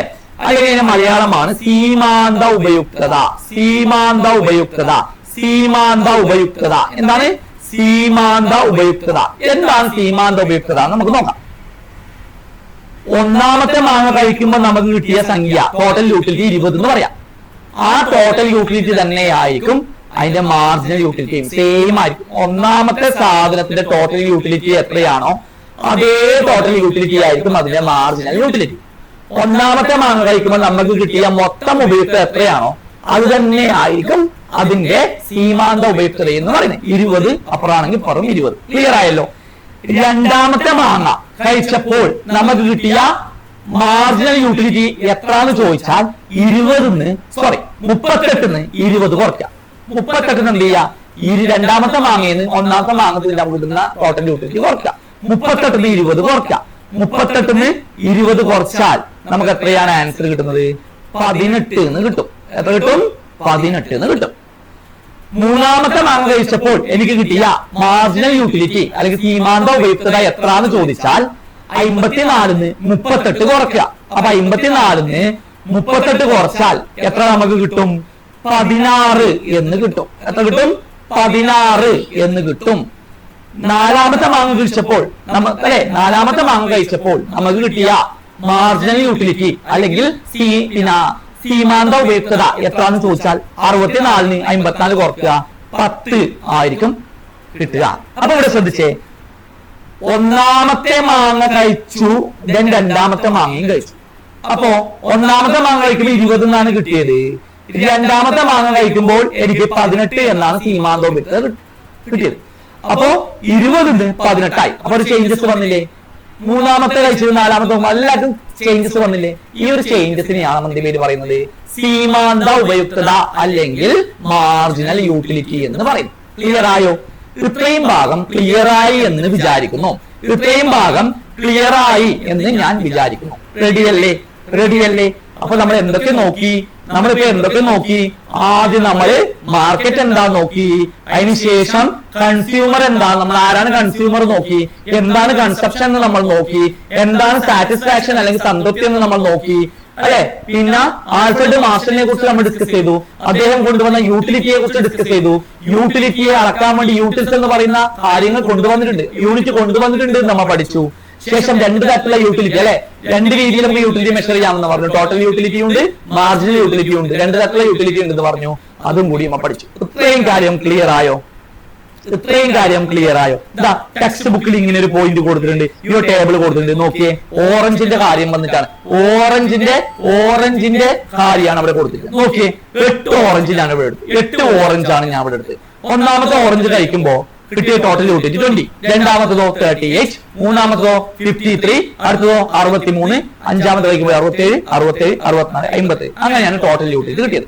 മാർജിനൽ യൂട്ടിലിറ്റി നോക്കിയേ, ഒരു കാര്യം ശ്രദ്ധിക്കാണ്ട് ഒന്നാമത്തെ ടോട്ടൽ യൂട്ടിലിറ്റിയും മാർജിനൽ യൂട്ടിലിറ്റിയും ഈക്വൽ ആണ്, തുല്യമായി, സെയിം ആയിരിക്കും. ക്ലിയർ ആയല്ലോ? നോക്കിയേ, ഒന്നാമത്തെ 20, രണ്ടാമത്തെ 18, മൂന്നാമത്തെ 15. അപ്പൊ ശ്രദ്ധിക്കുക, ടോട്ടൽ യൂട്ടിലിറ്റി കൂടി വരുന്നുണ്ട്, മാർജിനൽ യൂട്ടിലിറ്റിയെ കുറെ അങ്ങോട്ട് കഴിയുന്തോറും ചെയ്യുന്നുണ്ട്, കുറഞ്ഞു വരുന്നുണ്ട്. അതും കൂടി നിങ്ങൾ മനസ്സിലാക്കി വെക്കുക. ഇനി ഈ തിയറിക്ക് എന്തുണ്ട്? ഈ തിയറി മുന്നോട്ട് വെക്കുന്ന ചില അസംഷൻസ് ഉണ്ട്, ചില അനുമാനങ്ങളുണ്ട്. എന്തൊക്കെ അനുമാനങ്ങളാ ഇതിൽ പ്രധാനമായിട്ട് പറയുന്നത്? ഈ ഒരു തിയറി ഇപ്പൊ മുന്നോട്ട് വെക്കുന്ന ഒരു അനുമാനം എന്ന് വെച്ചാൽ all products must be of the same quality. എല്ലാ സാധനങ്ങളും ഒരേ ഗുണനിലവാരത്തിലുള്ളവയായിരിക്കണം. ഏത് സാധനം ഉപയോഗിക്കുകയാണെങ്കിൽ ആ സാധനങ്ങളെല്ലാം സെയിം ക്വാളിറ്റി ആയിരിക്കണം ഉണ്ടാകുക. ഇതാണ് ഒന്നാമത്തെ ക്വാളിറ്റി. രണ്ടാമത്തതോ, the consumers income and taste must be constant. കൺസ്യൂമേഴ്സിന്റെ ഇൻകവും ടേസ്റ്റും എപ്പോഴും ഒരുപോലെ ആയിരിക്കണം, സ്ഥിരമായിരിക്കണം എന്നാ പറഞ്ഞു. ഇതാണ് ഈ തിയറി മുന്നോട്ട് വെക്കുന്ന 2 അസംഷൻസ് എന്ന് പറയുന്നത്. ഇനി ഈ തിയറിയുടെ പ്രധാനപ്പെട്ട പോരായ്മകൾ എന്തൊക്കെ, ലിമിറ്റേഷൻസ് എന്തൊക്കെയെന്ന് ചോദിച്ചാൽ, ഒന്നാമത്തെയാണ് കൺസപ്ഷൻ മസ്റ്റ് ബി കണ്ടിന്യൂസ്. ഒന്നാമത്തെ പോരായ്മ എന്താ? ഒന്നാമത്തെ പോരായ്മ, നമ്മളെ ഉപഭോഗം തുടർച്ചയുള്ളതായിരിക്കണം. ഒരു സാധനം തുടർച്ചയായിട്ട് ഉപയോഗിച്ചുകൊണ്ടേയിരിക്കണം, എന്നാൽ മാത്രമേ തിയറി പോസിബിൾ ആവുള്ളൂ. ഇതൊരു ലിമിറ്റേഷൻസ് അല്ലേ? ആർക്കൊന്ന് തുടർച്ചയായിട്ട് ഉപയോഗിക്കാൻ പറ്റുമോ? അതൊരു ലിമിറ്റേഷൻസ് ആണ്. രണ്ടാമത്തതോ, the use of other goods must be ascertained. മറ്റുള്ള സാധനങ്ങളുടെ ഉപഭോഗം നമ്മൾ നിജപ്പെടുത്തിയിരിക്കണം, കുറച്ചിരിക്കണം. ഒരേ സാധനം ഉപയോഗിക്കണം, മറ്റുള്ള സാധനങ്ങൾ അധികം ഉപയോഗിക്കാൻ പാടില്ല, അത് കുറച്ചിരിക്കണം. അതാണ് അവിടെ പറയുന്നത്. മൂന്നാമത്തെയോ, the units must be a fixed quantity and quality. നമ്മൾ ഉപയോഗിക്കുന്ന സാധനങ്ങൾ ഒരേ അളവിലും ഒരേ ഗുണനിലവാരവും ഉള്ളവയായിരിക്കണം. ഒരേ അളവും ഒരേ ഗുണവും ഉള്ളവയായിരിക്കണം. ഇപ്പൊ 5 ഓറഞ്ച് ഉപയോഗിക്കുന്നുണ്ടെങ്കിൽ ഒന്നാമത്തെ ഓറഞ്ചിന്റെ ഗുണം എന്താണോ അത് തന്നെയായിരിക്കും രണ്ടാമത്തെ ഓറഞ്ചിന്റെ ക്വാളിറ്റി ഉണ്ടാവണം, അതേ വെയിറ്റും ഉണ്ടാവണം. മൂന്നാമത്തേനോ ഒന്നാമത്തെ രണ്ടാമത്തെ എത്രയാണോ വെയിറ്റും ക്വാളിറ്റി അതേ സെയിം മൂന്നാമത്തെ ഓറഞ്ചിന് ഉണ്ടായിരിക്കണം. അതൊക്കെ ലിമിറ്റേഷൻസ് അല്ലേ? അതും ഒരു ലിമിറ്റേഷൻസ് ആണ്. ക്ലിയർ ആയോ? ഇതാണ് ഇതിന്റെ പ്രധാനപ്പെട്ട ലിമിറ്റേഷൻസ് എന്ന് പറയുന്നത്. ഇനി മറ്റൊന്നുണ്ട്, limitations of cardinal utility theory. Cardinal utility തിയറിയുടെ ലിമിറ്റേഷൻ എന്തൊക്കെ നമുക്ക് നോക്കാം. Utility cannot be quantified using cardinal numbers. നമുക്ക് ഒരിക്കലും നമ്പേഴ്സ് വെച്ചിട്ട് അത് മെൻഷൻ ചെയ്യാൻ പറ്റില്ല, നമ്മൾ കണ്ടു. ഓക്കെ, അടുത്തോ, യൂട്ടിലിറ്റി ഈസ് ഇൻഡിവിജ്വൽ ബേസ്ഡ്. എപ്പോഴും യൂട്ടിലിറ്റി എന്ന് പറയുന്നത്, സാറ്റിസ്ഫാക്ഷൻ എന്ന് പറയുന്നത് ഓരോ വ്യക്തിയുടെയും അല്ലെ സ്വഭാവത്തെ അനുസരിച്ചായിരിക്കും, അല്ലെ അതൊരു വ്യക്തി അധിഷ്ഠിതമായിരിക്കും. അതൊരു പ്രോബ്ലമാണ്. ഇപ്പൊ എനിക്ക് ഇഷ്ടപ്പെടുന്ന ആയിരിക്കില്ല മറ്റൊരാൾക്ക്, അദ്ദേഹത്തിന് ഇഷ്ടപ്പെടുന്ന ആയിരിക്കില്ല മറ്റൊരാൾക്ക്. അതാണ് അവിടെ ഉദ്ദേശിക്കുന്നത്. അടുത്തതോ, യൂട്ടിലിറ്റി മേ വാരി depending on place and time. Utility എന്ന് പറയുന്നത് സമയത്തിനും സ്ഥലത്തിനും അനുസരിച്ച് ഇങ്ങനെ മാറിക്കൊണ്ടേയിരിക്കും. അപ്പൊ അതൊരു എന്താണ് യൂട്ടിലിറ്റി തിയറി ഒരു പോരായ്മകളാണ്. ഇത്രയും കാര്യം ക്ലിയർ ആയോ? ഇത്രയും കാര്യങ്ങൾ ക്ലിയർ ആയി എന്ന് വിചാരിക്കുന്നു. ഒരു ടെക്സ്റ്റ് ബുക്കിൽ കാണിച്ചിട്ടുള്ള ഒരു പിക്ചറാണ്. മുകളിലേക്ക് കാണിക്കുന്ന റെഡ് ഗ്രാഫ്, മുകളിൽ കാണിക്കുന്ന ആ റെഡ് ഗ്രാഫ് എന്ന് പറയുന്നത് എന്തിനാ സൂചിപ്പിക്കുന്നത് എന്ന് ചോദിച്ചാൽ ശ്രദ്ധിക്കുക, അത് ടോട്ടൽ യൂട്ടിലിറ്റി ആണ്. താഴെ കാണുന്ന നീല ബ്ലൂ കളർ എന്ന് വെച്ചാൽ മാർജിനൽ യൂട്ടിലിറ്റി ആണ്. ഓക്കെ, ടോട്ടൽ യൂട്ടിലിറ്റി ആദ്യം കുറച്ച് അങ്ങോട്ട് ഒരു 6ാമത്തെ ഓറഞ്ച് വരെ കൂടിയിട്ടാണ് വന്നത്. എന്നാൽ 6ന് ശേഷം 7ാമത്തെ ഓറഞ്ച് ഉപയോഗിക്കുമ്പോൾ ടോട്ടൽ യൂട്ടിലിറ്റി കുറഞ്ഞു വരുന്നു. കാരണം ഒന്നാമത്തെ ഓറഞ്ച് ഉപയോഗിച്ച് കുഴപ്പമില്ല, അടിപൊളി. 2 ഉപയോഗിച്ച് കുഴപ്പമില്ല, 3, 4, 5, 6 ഉപയോഗിച്ചു. 7ാമത്തെ ഉപയോഗിക്കുമ്പോൾ നമ്മൾ വയറൊന്ന് അറിഞ്ഞ് മതിയായിട്ടുണ്ടാവും. 7ാമത്തെ ഉപയോഗിച്ച നമ്മൾ വോമിറ്റിംഗ് ചെയ്യും. നമ്മുടെ സംതൃപ്തി എന്ത് ചെയ്യും? സംതൃപ്തി ഫുള്ള് പോയിട്ടുണ്ടാവും, അല്ലെ? പിന്നെ ഒന്നും കിട്ടും, പിന്നെ മൈനസ് ആയിക്കോടെ കിട്ടുന്നത്. അതുകൊണ്ടാണ് അവിടുന്ന് കുറഞ്ഞു വരുന്നത്. എന്നെ നോക്കിയേ, മാർജിൻ യൂട്ടിലിറ്റി നോക്കിയേ, താഴോട്ട് ഇങ്ങനെ വന്നുകൊണ്ടേയിരിക്കുകയാണ്. മാർജിൻ യൂട്ടിലിറ്റി കുറഞ്ഞു വന്നുകൊണ്ടേയിരിക്കുകയാണ്. അപ്പൊ അതും കൂടി നിങ്ങൾ മനസ്സിലാക്കുക. ഇതുമായി ബന്ധപ്പെട്ട നമ്മുടെ ഒരു മോഡൽ ക്വസ്റ്റ്യൻ ആണ്, പരീക്ഷയിൽ ചോദിക്കാൻ സാധ്യതയുള്ള മോഡൽ ക്വസ്റ്റ്യൻ ആണ്. കാർഡിനൽ ഉപയുക്തവാദത്തിന്റെ അനുമാനങ്ങൾ കണ്ടെത്തി എഴുതുക. അപ്പൊ അതാണ് നിങ്ങൾ കണ്ടെത്തി എഴുതണം. അത് കൃത്യമായിട്ട് മനസ്സിലാക്കണം. ഞാൻ പഠിപ്പിച്ച ഭാഗങ്ങൾ നിങ്ങൾക്ക് മനസ്സിലായിട്ടുണ്ടെങ്കിൽ ഇതിന്റെ ഉത്തരം നിങ്ങൾ കണ്ടുപിടിക്കണം. അടുത്ത ക്ലാസ്സിൽ ഞാൻ ഒന്നുകൂടി ഡിസ്കസ് ചെയ്യുമ്പോൾ ഇതിന്റെ കാര്യങ്ങൾ പറയും. നോക്കി, ഇവിടെയും എന്ത് ചെയ്തിട്ടുണ്ട്? ഒരു ക്വസ്റ്റ്യൻ, ഒരു മോഡൽ ക്വസ്റ്റ്യൻ ഇവിടെ തന്നിട്ടുണ്ട്. മുകളിൽ ഒരു ക്വസ്റ്റ്യൻ തന്നിട്ടുണ്ട്, ഒരു ടേബിൾ തന്നിട്ടുണ്ട്. ആ ടേബിൾ നോക്കിയിട്ട് താഴെ കുറച്ച് ക്വസ്റ്റ്യൻസ് കൊടുത്തിട്ടുണ്ട്. ആ ക്വസ്റ്റ്യൻസിന്റെ ഉത്തരം നിങ്ങൾ കണ്ടുപിടിക്കണം. അടുത്ത ക്ലാസ്സിലാകുമ്പോഴേക്കും കണ്ടുപിടിച്ചിട്ട് വരണം. അടുത്ത ക്ലാസ് ആകുമ്പോഴേക്കും കണ്ടുപിടിച്ച് വരണം. ക്ലിയർ ആയല്ലോ? ഇതിന്റെ നോട്ട് നമ്മുടെ കമ്മ്യൂണിറ്റി ചാനലിൽ ഇടാം. ഓക്കെ, അപ്പൊ അത്രയും കാര്യങ്ങൾ ക്ലിയർ ആയി. ഓക്കെ, അപ്പോ നമ്മൾ ഇന്നത്തെ ക്ലാസ് നമുക്ക് വൈൻഡപ്പ് ചെയ്യാം. ഇന്നത്തെ ക്ലാസ് എന്റെ മക്കൾക്ക് മനസ്സിലായെങ്കിൽ, ഇഷ്ടപ്പെട്ടെങ്കിൽ നിങ്ങൾ എന്ത് ചെയ്യണം? നമ്മുടെ ക്ലാസ്സുകൾ നിങ്ങളുടെ കൂട്ടുകാർക്ക് ഷെയർ ചെയ്യാം. നിങ്ങളുടെ കൂട്ടുകാരോട് നമ്മുടെ ചാനൽ സബ്സ്ക്രൈബും ഷെയറെല്ലാം ചെയ്യാൻ വേണ്ടി പറയുക. ലൈക്സ് ഒക്കെ അടിക്കാൻ വേണ്ടി, കമന്റ് ഒക്കെ ചെയ്യാൻ വേണ്ടി നിങ്ങൾ പറയുക. അപ്പോൾ നമ്മുടെ എന്ത് ചെയ്യണം? എല്ലാവർക്കും എന്ത് ചെയ്യുന്ന വെച്ചാൽ ഇതൊന്ന് നിങ്ങൾ ഷെയർ ചെയ്യുക. നമ്മുടെ ചാനലൊക്കെ ഇഷ്ടപ്പെട്ടെങ്കിൽ ഒന്ന് സബ്സ്ക്രൈബ് ചെയ്യുക. അപ്പൊ എല്ലാവരോടും സ്നേഹം മാത്രം. എല്ലാവർക്കും നല്ലൊരു ദിനം നേരുന്നു. നിങ്ങൾ പരീക്ഷയിൽ ഏറ്റവും നല്ല മാർക്കോട് കൂടി മുന്നോട്ട് പോവട്ടെ. നമ്മുടെ വരുന്ന എക്സാമിലൊക്കെ 10ാം ക്ലാസ്സിലെ നമ്മുടെ ചുണക്കുട്ടികൾ ജോഗ്രഫിയിലാണെങ്കിലും ഹിസ്റ്ററിയിലാണെങ്കിലും അതേ നമ്മുടെ സോഷ്യൽ സയൻസിൽ 80ൽ 80 മാർക്കും വാങ്ങട്ടെ. അതിനുവേണ്ടി നിങ്ങളെ ആ ഒരു സംഖ്യയിലേക്ക് എത്തിക്കാൻ വേണ്ടി, 80ൽ 80ലേക്ക് എത്തിക്കാൻ വേണ്ടി A+2 സെന്റർ കൂടെയുണ്ട്. നിങ്ങളുടെ കൂടെ ജോഗ്രഫി അധ്യാപകനായ അനിൽ മാഷ് നിങ്ങളുടെ കൂടെയുണ്ട്. നിങ്ങൾ നമ്മുടെ കൂടെ ഫോളോ ചെയ്യുക. നിങ്ങളുടെ കൂടെ നമ്മളുമുണ്ട്. Okay, by.